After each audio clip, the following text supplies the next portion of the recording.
Chers dames, chers mademoiselles, chers messieurs, la situation commence à devenir extrêmement compliquée. Oui, le Japon déploie des avions de chasse pour surveiller les forces aériennes russes et chinoises qui patrouillent dans le pays. Et la partie la plus inquiétante dans cette affaire, il s'agit des bombardiers stratégiques capables d'emporter des missiles nucléaires qui, une fois lancés, pourraient ramener le pays au Moyen-Âge. Et ce n'est pas un ni deux. Il s'agit de 4 bombardiers stratégiques, 2 russes et 2 chinoises. Chers dames, chers mademoiselles, chers messieurs, l'heure est grave. Oui, l'heure est très très grave. Et il n'y a pas que ces bombardiers. Un escadron d'avions de chasse avait escorté ces bombardiers. Et cette patrouille a duré 8 heures de temps. Donc, assez de temps pour recueillir toutes les informations nécessaires et surtout de détecter les positions de frappe. Chers dames, chers mademoiselles, chers messieurs, qu'est-ce qui s'est passé? Et surtout, pourquoi le Japon s'inquiète? C'est de cela qu'il est question d'aborder ensemble dans cette vidéo conférence. Mais avant d'aller en profondeur, sécurisez cette vidéo, poussez énormément de j'aime, laissez vos commentaires et partagez cette vidéo au maximum.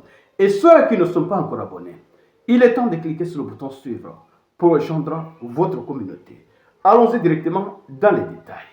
Selon le ministre de la Défense japonais, 2 bombardiers stratégiques Tu-95 russes ont rejoint 2 bombardiers H-6 chinois. Et les 4 bombardiers ont effectué un vol conjoint de longue distance. Et 4 chasseurs chinois J-16 ont rejoint les bombardiers lors d'un vol aller-retour entre les îles japonaises d'Okinawa et de Miyako.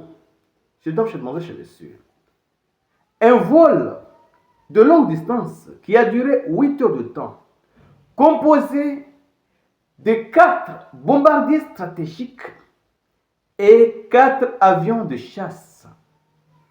Ils ont effectué cette manœuvre entre les 2 îles japonaises pendant 8 heures de temps, aller-retour, 8 heures de temps, assez de temps pour détecter les positions de frappe.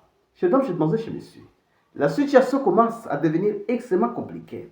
Oui, et le Japon a également détecté une activité simultanée de l'armée de l'air russe en mer du Japon, composée d'un avion de surveillance aérienne A-50 et de 2 chasseurs Su-30, a indiqué le ministère. Oui, simultanément, le Japon a aussi détecté des avions de chasse et un avion de surveillance dans la mer du Japon. Chers dames, chers mademoiselles, chers messieurs, qu'est-ce qui se passe? Qu'est-ce que le Japon a fait pour mériter un tel spectacle? Et les activités ne se sont pas limitées au Japon, non. L'armée sud-coréenne a également déclaré que 7 avions russes et 2 avions chinois avaient pénétré dans sa zone de défense aérienne. Les avions avaient pénétré dans sa zone de défense aérienne. Normalement, oui, ils ne devraient pas entrer dans sa zone de défense aérienne sans une autorisation de ce pays. Mais quand même, des avions russes et chinois ont pénétré dans sa zone de défense aérienne. C'est encore un message.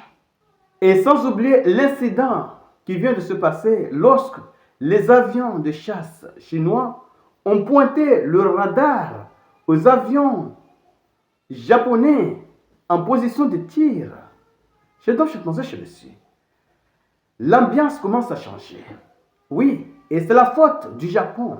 Parce que le Japon a déclaré que si la Chine envahisse Taïwan, le Japon va intervenir. C'est là où la situation commence à dégénérer. Parce que la Chine a déjà pris sa décision. Taïwan doit revenir sous sa souveraineté, que ce soit par le dialogue ou par la force. Et maintenant, le Japon vient de s'immiscer aux affaires chinoises. Chez monsieur. La situation commence à changer. Et ça, c'est un message. Oui, c'est un message. Que lorsque la Chine va lancer son opération contre Taïwan, si les États-Unis, le Japon et autres interviennent, la Russie ne restera pas spectateur. Oui, la Russie va réagir. De quelle manière? On ne sait pas, mais cette démonstration de force, une patrouille conjointe composée des bombardiers russes et chinoises, n'est pas un simple message, c'est une démonstration d'intimidation. Le Japon doit réfléchir 2 fois, voire même 7 fois avant d'agir contre la Chine. Je demande chez monsieur, partagez cette vidéo. Oui, partagez cette vidéo pour faire en sorte que ceux qui ne sont pas encore abonnés puissent également bénéficier de ces informations. Et surtout, les amis, restez connectés pour la suite des événements. Merci.